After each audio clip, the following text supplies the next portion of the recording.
Coming up on tonight's edition of The Catching Pen, we venture around the nation to catch up on the feature race action starting in Victoria for the Bendigo Cup. We head to the west where a sensational field will do battle this Saturday in the All-Stars Sprint. And then it's back to New South Wales to look ahead to the Goulburn Cup and Fireball. Welcome along to another edition of The Catching Pen. Looking forward to getting into this week's show. As the preamble said, we'll look back over all the action from last week and preview a bit of what's to come this week. I've got, well, he's back, Jacko. He's got the beige, the off-white, the bone, the ivory, looking resplendent next to me. How are you, mate? Yeah, I'm good. Good to be back. Pretty quiet week. Alas, what were you looking after the kids? Was that your primary duty over the week?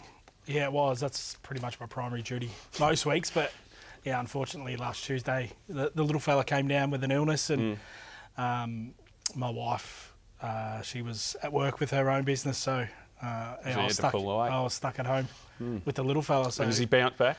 Yeah, he did. He was okay a couple of days later, but it was good. He just went and slept in the bedroom all day, and I sat on the couch and watched the races. Look at you. Happy days.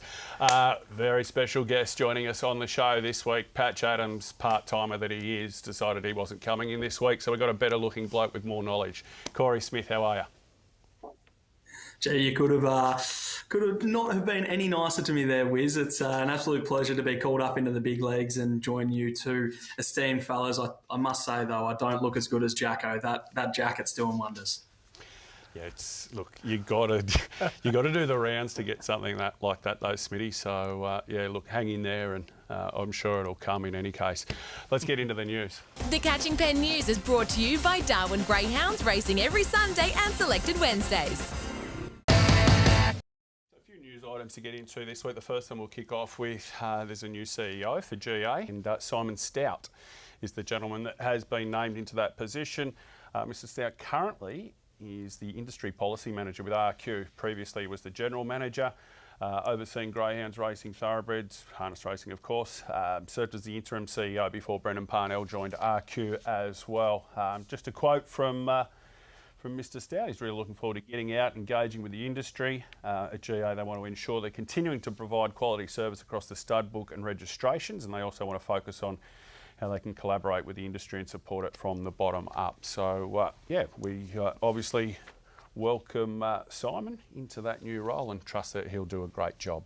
Second piece of news relates to the track at Muswellbrook here in country New South Wales, and a press release relating to its impending reopening. The member for the Upper Hunter, David Lozelle, was out there with GRNSW CEO Rob McCauley during the week. Having a look around, Jacko, again, just a few quotes. The upgrade will look to make the Muswellbrook track a safer venue, and the New South Wales Government, GRNSW, made it very clear that the welfare of animals will continue to be at the forefront of everything the industry does. So looking at about a $1.25 million upgrade there, Jacko. They will be hosting some TAB meetings along with their regular non-TAB meetings. So yeah, good news for those in the Upper Hunter. Yeah, absolutely it is, and I think that's the key is the upgrade. With it, Muswellbrook being a non-tab track for so long, that upgrade needs to be money well spent to provide a safe haven for greyhounds that go up there, and just that extra option for trainers in the Hunter Valley that can go to Muswellbrook and race there. But yeah, it's vital that they do get that upgrade right. We thought this was going to occur back in May, but it's been delayed. So certainly welcome news, and we hope that it all goes well. Yeah, Patch and I had a little bit of a chat about rationalisation of tracks last week while you were off doing more important things. And although we did say, obviously in this modern era, you know, with land costing what it does, and obviously the upkeep of a lot of these venues costing a lot of money, that rationalisation was inevitable. But I do agree with you. I do think we'd still need to have an avenue for those non-tab dogs to race at, and it's also it's also part and parcel of of a small town's life cycle as well. I know, personally from being in Taree, we have non-tabs on the weekend. They get a bigger crowd, and I'm sure it's the case at Muswellbrook as well. So, yeah, we'll watch this space. A little bit of sad news in some respects. News item 3, but I guess it's now a celebration that Jungle Juice has officially retired. I mean, we haven't seen him seemingly for 12 months, it feels like, Jacko. I'm sure it's not quite that long, but I think inevitably it looked as though it was heading that way. 25 from 44, won 655k in prize money. Group 1 Paws of Thunder, Group 1 Gold Bullion, won the Flying Amy, which will become a Group 1 at some stage. He loved Albion Park. I don't think he was ever beaten there, and he holds the track record currently at Dubbo. I'll get a quick word from both of you boys about Jungle Juice. Start with you, Jacko. Yeah, well, I spoke to his owner, Clay Mawson, this morning on radio, and I mentioned to him superstar gets thrown around a lot in this day and age, but he was a genuine superstar, a dual Group 1 winner, which he was able to do in the space of only a few weeks at the start of this year, and then unfortunately injury just brought a premature end to his career. Obviously we've seen him with a few straws already at stud, but I think he'll be a success with just how ferocious of a chaser he was, but also how smart he was in negotiating his way through the field. I think he'll be very well looked after at start, and he comes from a very, very good breeding line as well. We know it's terrific on the female side. If it can produce on the male side, he will be very, very good. Yeah, absolutely. In fact, I'll hold coming to you, Smitty, for this last news item, and it just relates to French Martini, who went down to the Meadows on Saturday night and had a look around, obviously in anticipation for a possible invite to the Top Gun, and also with regards to the Phoenix. 29.72 here, Corey. Must have been very impressed with her. Yeah, I was very surprised that she managed to do it. She hadn't been down to Victoria, to my knowledge, prior to this, and different boxes, as we know, but she got around really nicely. She went 5.15 early, but most impressive to me was running faster than 12 seconds in the run home. I think she went 11.96, 29.72 overall. She did it at both ends, and she was super, and I think she can only get better and better after every look at the Meadows, because as we know, it does take a little bit of acclimatising when you travel down from New South Wales for the first time. Absolutely. But she certainly put the writing on the wall for a Top Gun and Phoenix hopes a little bit later in the year. Yeah, absolutely. As Corey highlighted there, only 5.15 early, so she could probably smarten that up a little bit, Jacko, but we had a bit of a chat, didn't we, in the group, just about comparative sectionals. I would always equate sort of sub 5.10 at either Sandown and the Meadows to sub 5.40 at Wentworth Park, which is about the mark she can get down to. Yeah, she's not super elite early, but as she's getting older, she's getting stronger, she's getting a bit more race smarts about her, and we know that she's so terrific at the Gardens, and the Gardens and the Meadows are pretty similar type track. So if she can bring that Gardens form to the Meadows, she could win just about anything that she contests. Absolutely. Well, that wraps up the news. Let's get into the run of the week. And we seem to be mentioning this litter just about every week on the show of late, Jacko. Harris Pandora winning here. Harris Sky litter mate, 29.63, best of the night. The track at Albion Park is starting to get a little bit quicker, but we haven't seen dogs get down to this sort of mark for a long, long while there. Yeah, flying there last week, and what puts the win into even better perspective is the fact that DeFerrin, who we've spoken about quite openly on this show as being very, very good, was left in Pandora's wake, some 6 lengths behind. Granted, he was involved in a bit of scrimmage early, but yeah, dominant. Absolutely, it was. Harris Sky, just case in point, well, not case in point, just while we're on that topic, clashes with DeFerrin in the heat of the Rising Stars at Albion Park on Thursday, so that looks to be the race of the night there. At Grafton on Sunday night, we saw Cashmaster break the track record, 19.64, so just inside of Orson, Laurie and Integrity Mate. I think they were joint record holders, weren't they, Jacko? And this is a family that, well, now holds 2 of the track records at Grafton. Yeah, it's pretty crazy to think that Cashmaster's got the sprint record and Cash Fuse got the 450 record, both out of Cashpot. There wouldn't be too many times, I would have thought, in greyhound racing that a bitch has had 2 of her progeny whole track records over different distances. From different litters, spot on. Yeah, exactly. Rob Cook's his line's always thrown really fast dogs, but I think the thing that probably pleases him most about this current litter is they do look to begin a lot better than a couple of her past litters in any case. To get us to a break, we've switched her around this week. We've been putting her off till the end, Liz Whelan, but we thought let's get her out nice and early and get across the ditch. Hi guys, well, it was a great afternoon of racing at Manawatu Raceway last Friday with the feature on the program, the $30,000 Manawatu Cup final, where Lisa Cole had 7 of the 8 runners in the event. And quite a few of us were expecting a bit of a match race between Mustang Charlie and Federal Infrared, but as we check out the replay here, Federal Infrared pinned straight to the lead off box 5. Mustang Charlie's been a wee bit tardily way off box 7. And after that, it was game, set, match of Federal Infrared. She was on off and gone. She's ended up winning by 6.5 lengths. Fast time as well, 25.43. Mustang Charlie's made up good late ground to finish second.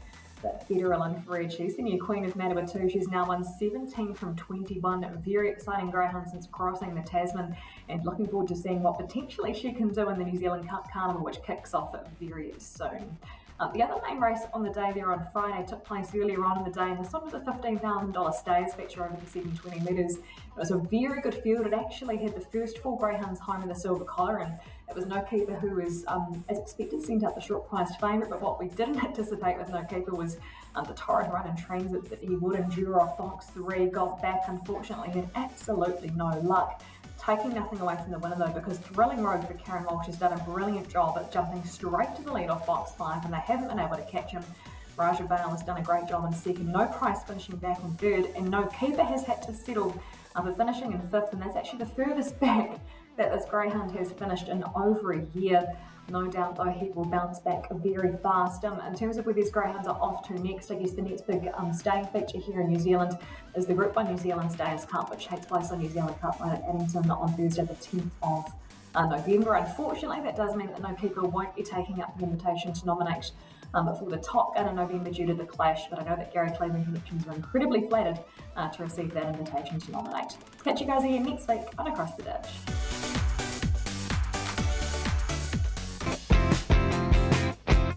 Feature racing was held in the Gold Rush capital on Friday night, where a top quality field assembled for the Bendigo Cup at Group 2 level. It was a massive payday for the Thompson and Dart families, Typhoon Sammy prevailing and bagging a $50,000 bonus for winning his 3rd country cup in 2022. Salam Dodge in a second, Quinlan Vale running on, he's all out Typhoon Sammy, but he makes it free. 38 wins, nearly 300k in prize money. He's been an absolute star most of his career. We've been unabashed fans of his here on the pen, and he still keeps trucking on, nearly 4 years of age. Yeah, absolutely. And he's going as well as he ever has since he come back from the Northern Rivers back down to Jason Thompson. Yeah, he's been airborne. And I was speaking to his owner John Dart on radio this morning, who I spoke to him last week, and they weren't too sure whether he'd try and get some redemption in the Melbourne Cup. But speaking this morning, he said that's the next target for him, and then maybe a race like the Hobart 1000, because he's such a good one-turn dog. Well, you speak of redemption. In fact, our director today, the great Bushman, has had one greyhound bet in his entire life, one anti-post, pre-post bet in his entire life, and it was last year when he was working on the pen, and we were suggesting that Typhoon Sammy to win the Melbourne Cup was a great bet at the 50s, 40s, 30s and all the way down. And of course, famously, Corey, he dead heated in a heat of the Melbourne Cup and got balloted out. So yeah, the Bushman just hasn't looked at a greyhound race the same way since. Yeah, I don't really blame him, to be honest. That's a really tough way to do your dough, not getting into a Melbourne Cup final, even though you won a heat when there was 8 heats. So very, very disappointing, but I was lucky enough to be on course to watch Typhoon Sammy strut his stuff there on Friday night at Bendigo, and gee, it was good. 3 country cups in a year. It's something that people can only really dream about, and getting their hands on that extra $50,000 bonus. We obviously saw Ferdinand Boy do it last year, and this year it's Typhoon Sammy's time. But he's a very, very good one-turn dog, and I'm sure he'll be a force to be reckoned with in the Melbourne Cup this year as well. If he can find his way into that final with his early speed, he's a brilliant dog. So 2 turns shouldn't be a problem, and I'm excited to see it. Yeah, for sure. We've been blessed with, pardon me, some great one-turn dogs over the past certainly decade, and he's right up there with them. One of the other focuses, certainly at your joint there at the Meadows last week, was the Great Chase. We had the semi-finals run on Wednesday, of course, Corey, and well, there was a standout performance, all spritzed up on the clock. Staggering, we rarely see one heat, I guess, stand out as much as, or one semi-final, stand out as much as what All Spritzed Up's time did in comparison to the others on the day. Elite Alex, I think, was the second quickest. I got him a big rap for, but he was almost 5 tenths behind All Spritzed Up. Yeah, it was very, very impressive. I was hiding away inside too. It wasn't too pleasant, the weather outside there in Melbourne last Wednesday at the Meadows. And I was staggered, to be honest, when I saw the time 29.78 come up. We saw 5.12 early. There was a couple of dogs that went quicker, 5.02 and a 5.04 from Like an Arrow and Elite Alex there as well. But gee, the run home, that mid-race pace, that was just unbelievable from All Spritzed Up. We've obviously seen him up over the 600, back down to the 5.25 at the Meadows, and he's a very well-deserved favourite. Well, we've got his owner, Scott James, joining us as the first of our special guests. And Scott, must be a very, very exciting week for you. I guess it's been an exciting past 3 weeks since this Great Chase series kicked off, but how are the nerves ahead of the big final? More nervous now than if I was handling him myself, I think. Now, Scott, I know you're the original owner, breeder and trainer of the dog, and you've sent him off to Anthony Azzopardi after a few 600-metre runs. He's dropped it back to the 500 for the Great Chase. Where does his future lie? I know you've probably handed over those duties to Anthony Azzopardi, but he has been so strong over both journeys. Yeah, well, I always saw him as 600-plus dog, so when Anthony said he was putting him into the Great Chase, I was like, oh, well, you must see something that I don't. So, yeah, it is outstanding. I can't put it into words how good he's gone. Now, Scott, he comes from a very nice litter indeed. I'm fortunate enough to be part owner in one. Just talks about the family. His mum closely related to a Melbourne Cup winner in Ando's Mac. Yes, well, the reason I bought All Spritzed Up's mum was because of Ando's Mac and the quality of Brooks Doll. So the whole, from the very start, it was about breeding a good litter from her, but she was very quick as well, but only had limited starts. Yeah, beautifully bred, litter assisted at Pindara Express as well. What Jacko forgot to say when he was humble bragging about the fast dog that he's got, Black Abbott, who I saw that you did mention in an article. You bred the litter, obviously. Did you sell those other pups that you didn't retain at a young age, or how did the dissemination of the litter work? Yeah, they were pretty much sold as soon as they were available to be for sale. And actually, the fella that bought Black Abbott and Moonfall, he was calling me every other week before this litter was born to the Fernando Bales that I've got now to put his finger on two more. Now, Scott, we see you there in the Ballarat Polo there, so that's obviously your full-time job. Was it a hard decision to send him over to Anthony Azzopardi? I imagine having a greyhound of this calibre and letting it out of your kennel would have been a tough choice. In a way, it was, but I couldn't give the dog the opportunities that he really needs to show his full potential. It's simple as that. Like, even if I didn't work here, I wouldn't be able to get him to where he needs to be, like Anthony obviously has so far. Mate, just interested in the way you campaigned him early doors. He just had those 2 runs through that maiden series and turned out to be a really deep one at Ballarat. Dundee Smoky, I think, beat him in his heat, thanks to Daff at getting a bit of mail about Dundee Smoky that night as well. But then, as Corey intimated, you stepped him straight up to 600 metres. Was it a confidence thing, or was just that you always thought that that's where his future lied?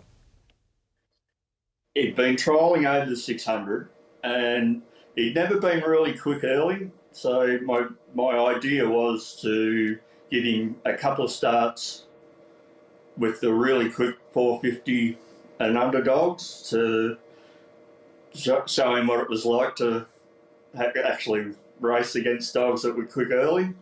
And I think that made him, like, his 600 metre starts after that, he just blows him away.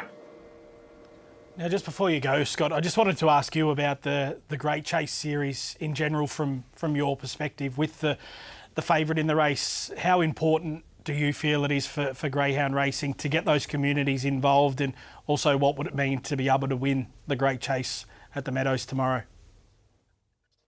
Well, I think it's great to see the local people coming down to the track and seeing the dogs run around. They're great people to have at the track.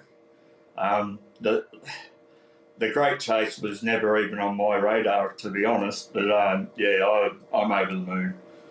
My syndicate partner, Rod Seeps, flying over from Adelaide to come and watch the race tomorrow, and I'll be there, and it's still a bit surreal, to be honest, that we've got such a good dog, but yeah, we're just hoping for another performance like last week.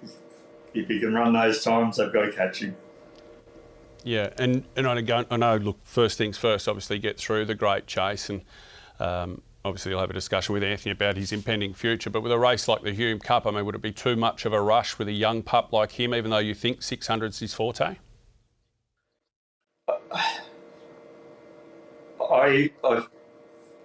I'll leave that to Anthony, but yeah, I think he's got a lot of racing ahead of him if all goes well. So I'm easy. Whatever Anthony says he wants to do, that's what we'll do.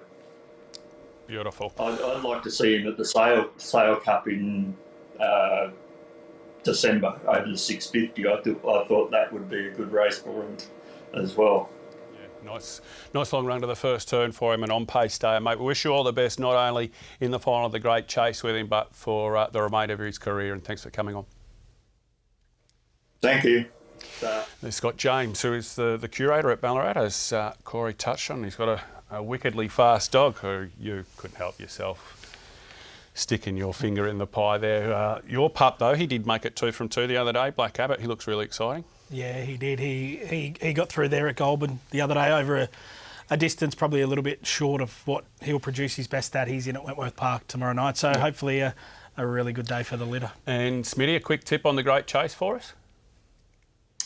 It's going to be very hard to beat all spritzed up, I think. I think there's a couple of dogs in there that can run low 5 seconds, and as long as he can avoid them at box rise, he should just be able to get a nice little camp behind them and be too good. His run-home times are just insane for a race of this calibre. But, yeah, we've seen some good dogs come through this series, and I think he's another one. Hopefully he can put his name alongside the likes of Simon Told Hallen and even Unlawful Entry quite a few years ago now. Yeah, we've seen some good colour, pardon me, from the day there last week as well, Corey. I will just, slightly off topic because it's not necessarily in regard to those 6 semi-finals. It was a very, very deep card there last Wednesday where we saw some really good winners, especially late in the card. Valor Bale running, Guelph down and Anchor Rope winning. But it was the staying race I wanted to draw your attention to. We saw Boom Lateral beat Alfie Moon, Arian Bale, First Picked and Aston Velvet. 4 of those dogs nominated or invited to the Top Gun, but Boom Lateral, the winner, who blew them away, not. Yeah, it's a really interesting one, Boom Lateral. I think no one can doubt his ability. We've just seen issues with his application. We obviously saw what Zach's entity did last year, and I think Boom Lateral, while he isn't exactly like that, that is probably the question mark on him. If he can start stringing together races, he's really up there in the talent stakes. So hopefully he can put it all together and we can see the best of him for Graham Jones and Tony Sincock, because he's an absolute rocket when his mind's on the job. Yeah, absolutely, that's right. And he does seem to be going the right way about it, this preparation in any case. To get us to a break, wow, this was an exciting winner at Angle Park on Thursday night. A dog by the name of Victor Damien. He was off the map his first start. If you have the time or the inclination, go back and watch it. He couldn't have done more wrong. It was an impressive win, but he got the start right here in the replay you're about to watch, and he ran one of the quickest times we've ever seen from a juvenile at Angle.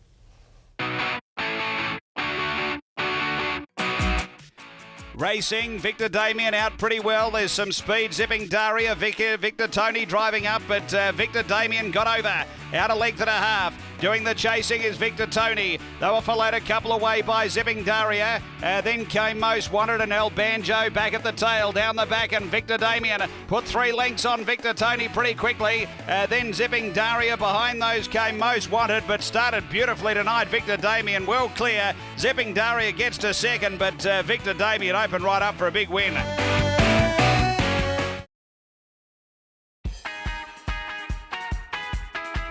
we venture to the west on Saturday night where heats of the All-Star Sprint were run at Cannington.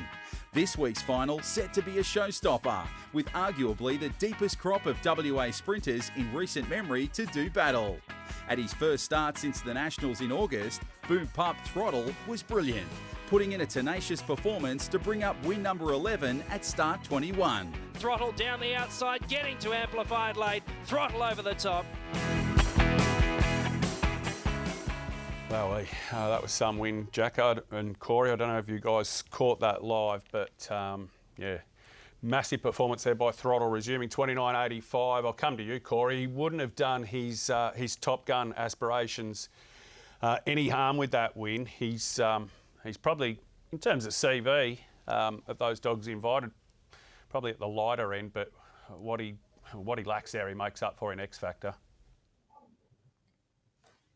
Yeah, exactly right. Obviously, traditionally, the Top Gun has been done on the CVs, and there's been a little bit of a move away from that, and that you look at X Factor dogs as well now. So Throttle is definitely in with a chance. We've invited him to nominate for the series, and like you said, he's full of X Factor, and particularly for a race like the Phoenix in a few months' time, a little bit more race fitness under his belt. He's a proper greyhound, so it'll be exciting to see him. And obviously, with the All Stars not being a part of the trip to the Phoenix this year with no WA slot, it'll be interesting to see where he lands.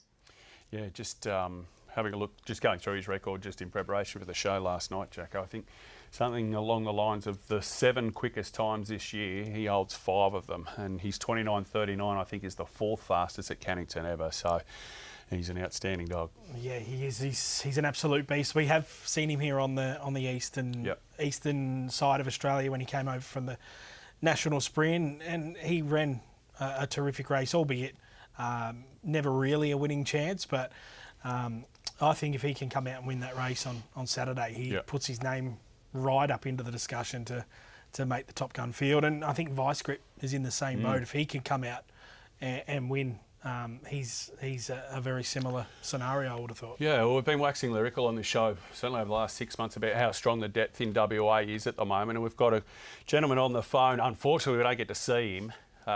We've just got a still of this great man's face, Shane Williams, who joins us. He's got to unsee this in the All-Star. And Willow, as I welcome you to the show, mate, just before we get into unsee this, we have spoken quite a bit on this show over the last few months about the depth in WA, Throttle, Vice Grip, Panama, Pepper, Momentum. Would you have an opinion yourself of those 4 dogs, who you think the best dog in WA is at the moment? Yeah, thanks for having me, guys. Head for radio, that's for sure. As it sits at the moment, I would say Vice Grip would be definitely the top dog here. He's made all the feature finals, and he's pretty much won most of them as well. So now, Shane, on Saturday, we see this contesting the All Stars final was terrific in the heat. It's come up with a bit of an awkward draw in box 4 in what is a hot field. What were your immediate thoughts following the box draw and having had a bit more of an in-depth look at it? How do you feel going into this week's race? Yeah, there's not a lot of pressure on him. He's probably not expected to do well, but from that box 4, he actually got not a bad record.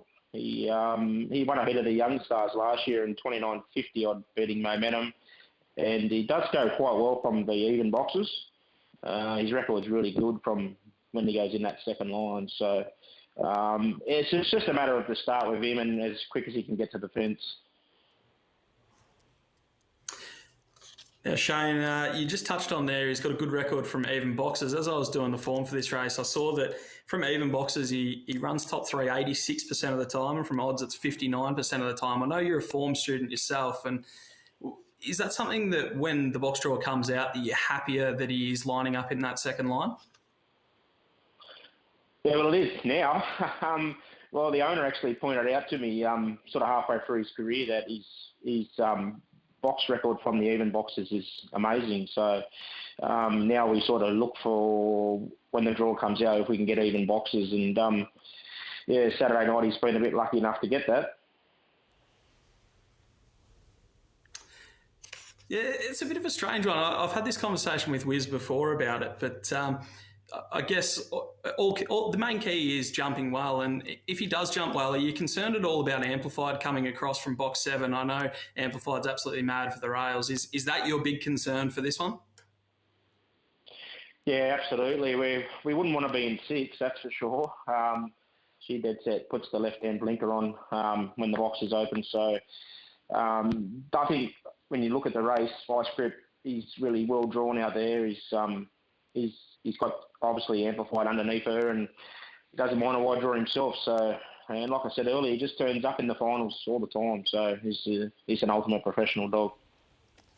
Yeah, he certainly is very professional. A winner of about $100,000 in prize money. What would it mean for yourself to get the result there on Saturday night, but more importantly for the greyhound the greyhound himself, and what will the party be like post race if he can salute? We do know that you can put them down with the best of them.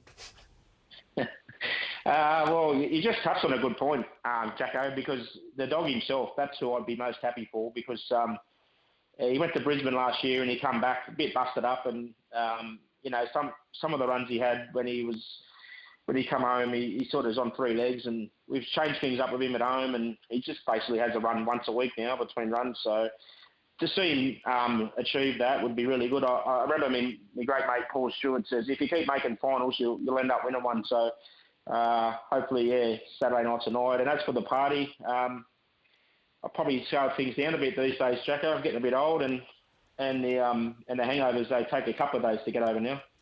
Yeah, they certainly do, mate.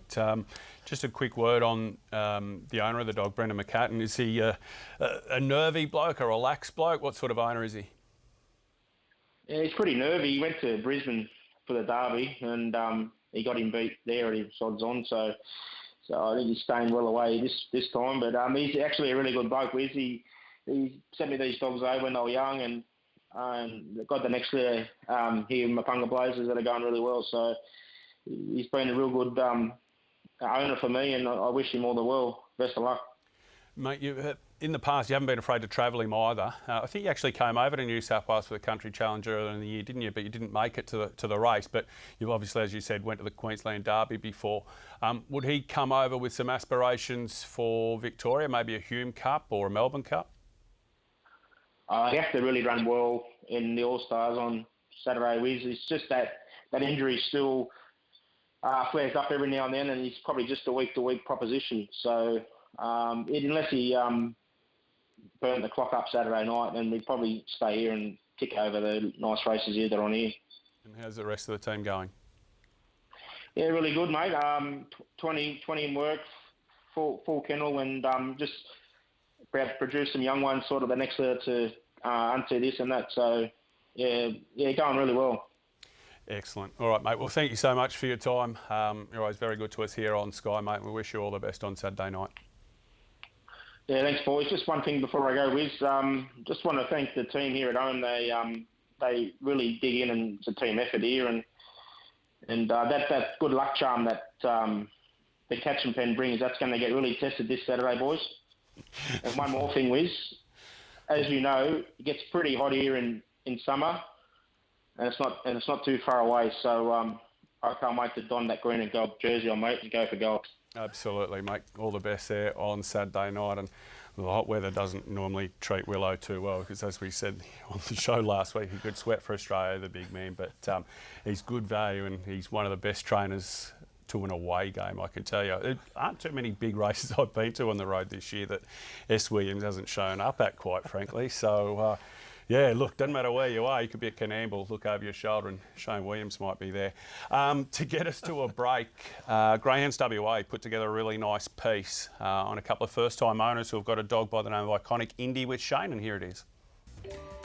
Steve Dixon, underground miner, jumbo operator. Hi, I'm Carly Taylor, and I'm an underground miner. 12 months ago, what did you know about greyhound racing? Not much. Absolutely nothing. Absolutely nothing. Steve and Carly have recently entered the world of greyhound racing as the owners of Iconic Indy. Their introduction to the sport came through a work colleague who was involved in dogs and had bred a litter of pups. We heard he was having pups, and yeah, that's how we got into it, just through word of mouth, really. We actually harassed him for a while. Eventually he turned around and said, yeah, you want to pick a litter and pick a dog, and yeah, And that's what we did. We only had 2 dogs left of the litter to pick out of, so we went out to the farm and picked the cutest one pretty much. And off from there it went. There was really no expectations. We just sort of got in it for the fun of it. Didn't know what the experience was going to be or anything like that. We just really wanted to get into the industry, really. It's been a great experience so far. Under the guidance of trainer Shane Williams, Iconic Indy commenced racing in June and won her first race in only her 3rd start. They round the corner in front, Iconic Indy, then followed by Cool Murray. Can't pick up Iconic Indy, and she goes on to score by 2-1. What's the feeling like when she races? Myself, I get pretty anxious and nervous. When she had her first win, that was pretty amazing. We really enjoy watching her. I don't think we've missed a race yet. It does get exciting. You sort of get the butterflies, and especially when we actually watched her race at the track. It's definitely a different experience, that's for sure. But yeah, very great, very fun.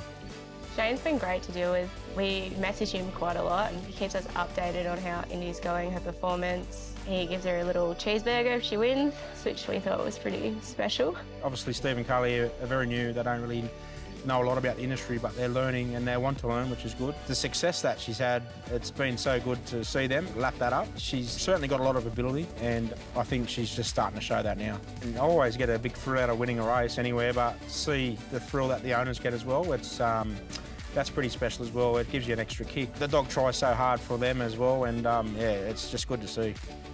It's fair to say Steve and Carly have fallen in love with Indy and are looking forward to having her as a pet when she retires from racing. And they're already planning for more greyhounds. They're a beautiful natured dog and just so placid and comforting dogs, I suppose. At the beginning, we didn't really know what we were in for. Now that we're in it, though, we wouldn't change a thing. If anything, we're going to be getting more involved.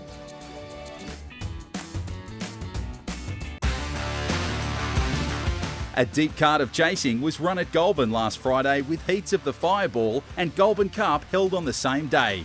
Lisa Worthy looks to have a strong hand in the Fireball, training 2 finalists, including the fastest qualifier, Apollo Speed. Going wide as Wicked Cyclone, the lead, Apollo Speed. Lime Rock Park is getting to it. Apollo Speed finds, and I think it got in. Apollo Speed by a nose on the line. So 1986 it took Apollo Speed to win that heat of the Fireball. I think that was the fastest. Lo and behold, in a restricted win race, the last, Where's Bon Bon, Jacko, came out and run 6 lengths faster than the quickest of the 6 lengths faster than Apollo Speed did in any case at 1986, 1950. So a stunning performance there. That's not the question I want to pose to you.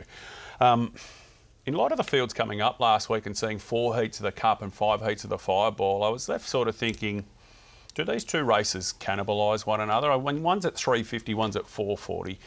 We can debate whether 90 metres is a significant difference to all of the dogs in the Fireball or all of the dogs in the Cup, but I would have thought that at least 50% of the dogs that were in the Fireball could have been in the Cup if it was 2 weeks later. But you come up with maybe a proposal.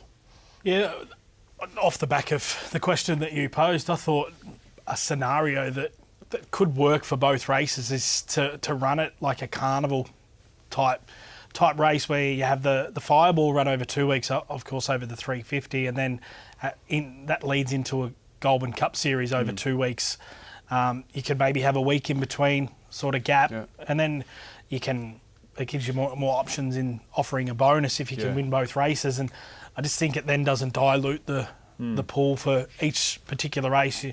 Like a greyhound, for instance, like a Ferdinand Boy, or maybe not so much a Gatlin or those types. He's a good example, Ferdinand Boy. I mean, quite capable of going in either the 350 or the 440. Yeah, exactly. And then if you offer that bonus, a carrot at the end, then all of a sudden, people might not look at those races as a singular feature race that I want to go for that. But then if you've got both races and then the carrot of winning both and getting that reward at the end, it could just prove to make them a little bit stronger. Yeah, look, a little bit of food for thought in any case. Let's have a look at some of the heat winners. Aston Barak was the fastest at 24.49.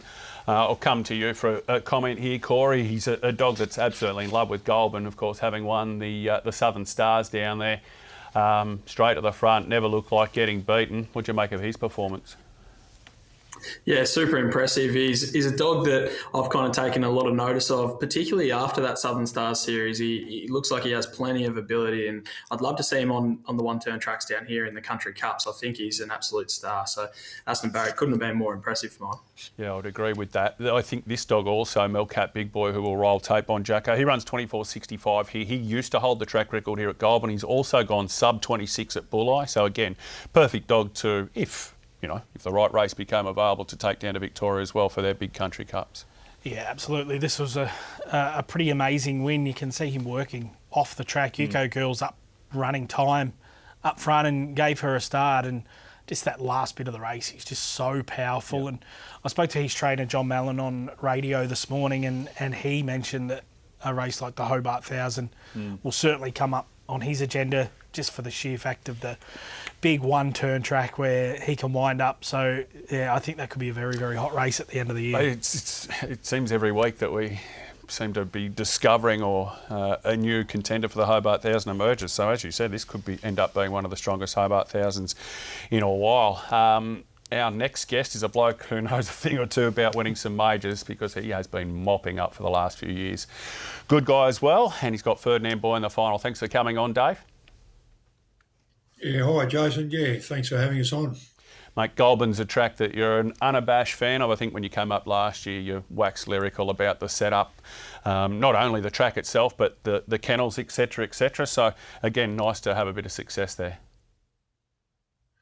Yeah, it is. Yeah, I enjoy going up there. I like the kennels. Probably there's none better in Australia. They're quite big and very, like it's a spacious area, and it just seems to be there's less barking in there as well for the dogs. Maybe they loved it, but the people are so good up there, so friendly, and the administration up there, managers and Gary Clark and the guys, they're very, the hospitality for us is always good when we go up there. Now, Dave, you obviously won this race with Emerald Rainbow, who's probably the lesser light of the litter, but he was a star in any case in 2019, and then Wows won the last two.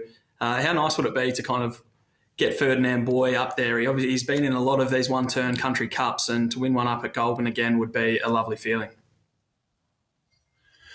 Yeah, it was sensational to win with Emerald Rainbow. That was my Redeemer's brother years ago, and I think if he could win this one, it sort of won't surprise me. But this is one race that he is probably going into not really given a chance by most people, and that's fair enough. I'll probably agree with them to some extent if they don't know the dog as well, and he's certainly not jumping like he used to. That's what's let him down the last 3 or 4 months. He's pretty consistent now where he's not jumping, whereas 4 months ago and further back, he would probably jump pretty fast, or he'd jump with them and just go and head them off. Sometimes with ease, he would just head real hot fields, but now he is missing it so much that it is getting harder for him as he's heading towards 100 starts. But if he could win this will probably match any of the cups that he's won, because he's really got. He's going to have to be at his best to win it. Absolutely, it is, Dave, and I'm sure if he can find his very best form, he'll be right in that race. Now, closer to your home, we saw earlier this week that GRV launched their Dream Chasers Carnival. I just wanted to ask you to reflect on this time of year for your kennel. It's been a pretty happy hunting ground the past few years. Yeah, it was great to be part of the launch yesterday in Melbourne, in South Melbourne. Just again, with the Dream Chasers theme, and we were fortunate enough that Molly asked us to bring up some key members, and we had Co-Blends, My Redeemer and Uphill Jill, all three of them there, and their careers are over, but I was so proud. It was a big crowd, a lot of media, and it was to have, I was just so proud, Rose and myself, to have 3 dogs of that calibre at the launch, and certainly winning the Melbourne Cup last year with my brother Jeff and Marie. It's probably a day doesn't go past where you don't either think about it or talk about it with family members, or it's just we see the work the dog now. He's over the hock injury, but he still works every day now, and it really took us up into another space, another place really, and in this industry, in this wonderful industry that we're in, and fortunate to be in greyhound racing after with the success of My Redeemer and Uphill Jill and quite a number, and Ferdinand Boyd and a number of others, and it's just we are so blessed that to have dogs that we've bred. Most of these we've bred ourselves, except say for Fernando Mick, who's a very good dog, but it's just probably a bigger thrill for us as well, because we've bred them, we own them and train them. Once you've been part of it, you want to keep going, there's no doubt. I think any trainer would say that when you're involved with this carnival and all the big races, the Phoenix coming up, we're in last year with Koblenz. Now you just want to keep it going, and any thoughts of retirement that we're hoping to maybe do a bit of travelling, you sort of now you want to keep it, you want to find another real top liner. So I don't know when we'll be retiring. All right, mate. Well, look, thanks so much for your time. To have had one of those good dogs, Uphill Jill, Koblenz, My Redeemer, in the last few years would have been something, mate, but to have put the polish on all 3 of them. Outstanding achievement by yourself and your family. Mate, thanks again for coming on. Yeah, thanks, Jason. Thanks, guys. Jago. Yep. Thanks, Corey. There's David Gill. We saw pictures there of Koblenz, who's just kicking off his stud career, Jacko. Geez, I'd be surprised if he doesn't make it at stud. Beautifully bred, faultless beginner, and he priced him up very competitively too. To get us to a break, our Every Dog Has Its Day segment for this week.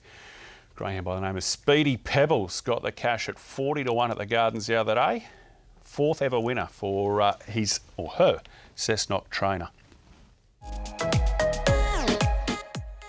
Away, Swanky Key from the inside left brilliantly. It's going to go to the lead. Speedy Pebbles is overtaking it, and Speedy Pebbles darted away. Larson's laid up to second, followed by Swanky Key. Active Kindness is third, and 3 back then to Hooked on Rum, followed by White Liar, followed by Jackie's Hippie, and last is Noonday Sunday Turn for home. Speedy Pebbles is out wide on the track. Running up the inside is Larson's Rocket. It's close.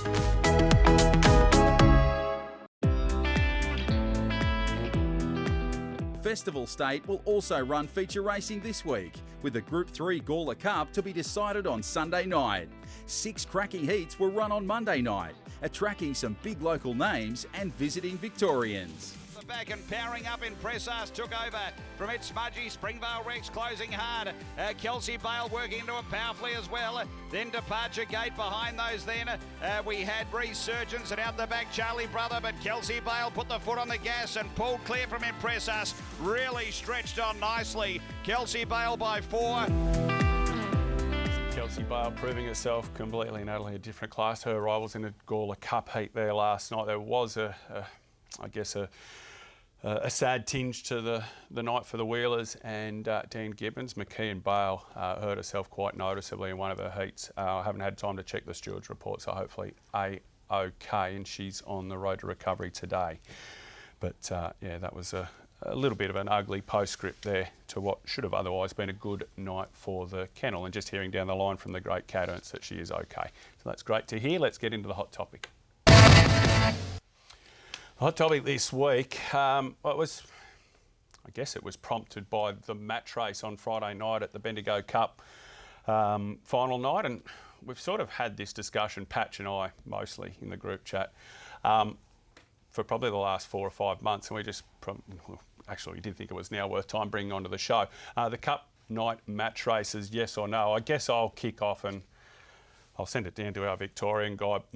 my case is pretty succinct. They race for 10k in the match race. Only the dog that wins the final or runs second in the final does better. So 3rd through 8 would actually feasibly be better off not making the final, going around in the match race and winning that.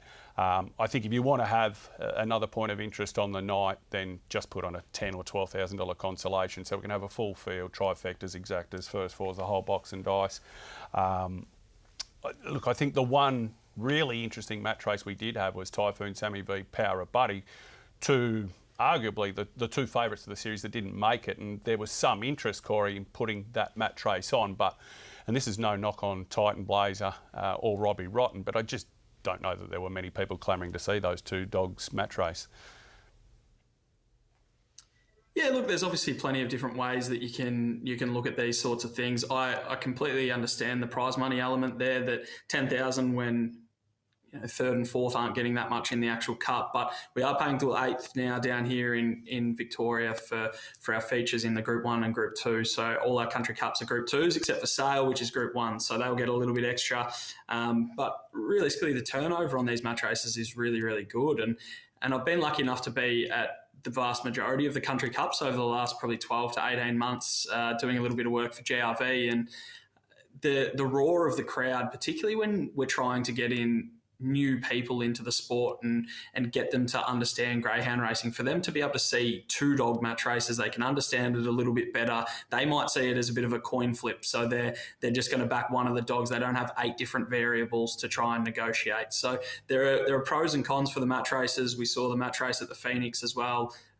So they work in, and obviously the Speed Star, which has been at Sandown and a couple of times at the Meadows as well. So match racing obviously works as a formula. I do agree there is some tinkering that we can do, but they have transitioned to selecting them through a panel rather than making them on rankings or anything like that. I think there's certain things that the rankings can really, really miss. So that's probably a bigger issue, another hot topic for another time. But I think with being a panel discussion similar to a Top Gun or an Arrow down the Hillsville Straight or a Temley Rookie Rebel Zoom Top, those sorts of things, having a panel in place, representatives from GRV, representatives from the club deciding on who is in the match race, I think it is good. But then the other way of looking at it would be, can we be more fluid? If there's not 2 dogs that are worthy of being in a match race for 10,000, can we pull it off the card? At the moment, we can't. But being fluid and being able to provide match races that are points of interest, I think, is something that we definitely have to have moving forward. Yeah, well, I can see both sides of the argument, and Corey just made a good point there with regards to pulling the match race away from the schedule of a night if you can do so. So it's interesting to hear that they can't, because I just feel like from a racing enthusiast, you would prefer that match race to be the elite greyhounds. Like if we've spoken so much about Wow She's Fast versus She's a Pearl and what would happen there, and we know that that's a race that would capture not only the racing people in greyhound racing, but the wider audience as well. And I just feel like a lot of the match races that we've seen on these country cup meetings, with no disrespect to the greyhounds in them, they just haven't captured that wider audience. And as a counter to the turnover aspect, I feel like it's probably easier for a match race to get a higher turnover for the sheer fact you've got a 50-50 winning chance rather than a 12.5% winning chance. So I feel like that probably makes turnover a little bit higher. You're probably going to outlay more because there's less variables, as you touched on, Corey. But I just feel like from a racing standpoint, I feel like if it's going to happen, it needs to be 2 high-quality greyhounds that will gather interest, not just from those on track, but a wider interest as well. Just very quickly, we'll let that go. I've had my say, obviously, but just on that turnover thing, the reason that you're seeing the turnover hikes in a match race, you're betting into 105% market rather than 125% market, so that's why you're going to get that extra turnover. But I think Corey made some good points, and as I said, look, as we always say, it's just a point of discussion. Let's have a look at the dog diary. And Wednesday, as we've said, is all about the Great Chase from beautiful Broadmeadows, where Corey will no doubt be working hard behind the bar there, servicing the customers. Thursday, Future Stars heats, and this is a series each and every year, Jacko, that throws up superstars. Zipping Bailey came through it, Good Odds Arata came through it in recent years. I think Zipping Bailey has a number of pups in this year's series as well. The Rising Star heats, Thursday night, where your love child Zipping Orlando goes up to Albion Park, Jacko, to, well, hopefully not knock my dog off in the final Adelaide. And then the Coleman Cup and Fireball finals on Friday. Cannington, the All-Stars Group 2 on Saturday and Sunday, the Gawler Cup. So there's plenty of group racing spread across the next few days. Aside from the greyhound action, anything exciting over the weekend for you, Jacko? No, nothing too exciting. Just before I go, they probably won't be tuned in, but I just want to send a big shout out to family and friends back home in Echuca, Miami and surrounds, because they're going through a pretty tough time at the moment with floods. I know Rochester, where I played footy for a couple of years, they got flooded, and Echuca, Miami, it's pretty scary at the moment with 3 rivers all running into one, so they're on high alert. So best wishes to them. Wish I could be back there helping, but yeah, keep safe. Look, and that's probably something we should have probably said at the top of the show. I mean, from everyone here, obviously anyone that's affected by the floods. Just before I get back to Corey, because you've twigged my memory about something that happened on Saturday night, and this is why I don't do shout-outs. So I got a random text from a guy that I do know. We'll leave his name out, but let's just call him, I don't know, Jared Sharp. And it said, I'm having a barbecue with some mates, and a mate's got a dog coming up in the next race. Can you give me a shout-out before it races? I said, yeah, okay, good as gold. So anyway, I do the shout-out, Jacko. The dog lobs. What do you think happens next? The owner texts. 5 minutes later, I get a random text from a number I've never seen before. Hi, I own that dog that just won at the Meadows, and I've never heard of old mate. So I don't know whether it was Sharpie trying to stitch me up, but don't worry, he's going to cop it absolutely deluxe next time that we see each other. It's dirty play, Corey, quite frankly. You just have to come to expect that when you know Jared Sharp. He's a very funny man, and that's a great stitch up. I might try and get you with that at some point. But just coming up, obviously the Great Chase is really important for us tomorrow. It's if you ask a lot of GRV employees, this would be their favourite race of the year, and it does really good things for community groups of both physically and intellectually disabled groups. So it'll be good to have them out on course. I think we're expecting about 300 on course tomorrow booked in. I'll be doing a bit of the MC work, and I might pour a couple of pots if they're interested in that. But also coming up will be the Top Gun panel. Will be meeting on Sunday, Wiz, which will it always creates a nice little talking point. Yeah, it's always a bit of lively banter. We've had some really good discussions over the years, and I'm sure Sunday will be no different. All right, thanks for joining us this week, and we'll see you next week.